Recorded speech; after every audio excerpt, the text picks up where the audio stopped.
PMO में वज़ीर ममलिकत doctor Jitendra Singh ने आज पूर्व व्यू लाल चौक श्रीनगर का दौरा किया और मकामी ताजरीन के साथ तफसीली बातचीत की। ये दौरा मरकज़ की जानिब से हाल ही में ऐलान करदा गुड्स एंड सर्विसेज टैक्स में नरमी के पस मंज़र में अमल में आया है, जिसका मकसद जम्मू कश्मीर के ताजरों और कारोबारी तबके को खातिर ख्वाह रिलीफ फराहम करना है।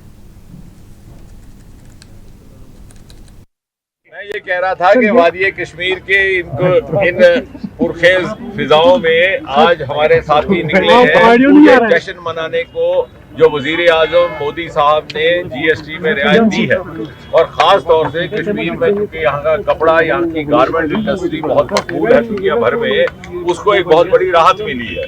और यहाँ पर टूरिस्ट दुनिया भर से तशरीफ लाता है, उनके लिए भी एक तोहफा रहेगा। और जैसा आपने खुद कहा कि दिवाली के मौसम में तो हमारे बहुत सारे जो तजारत करने वाले हमारे दोस्त साथी हैं वो वैसे भी डिस्काउंट करते हैं। तो मैं हमसे इनसे कह रहे थे कि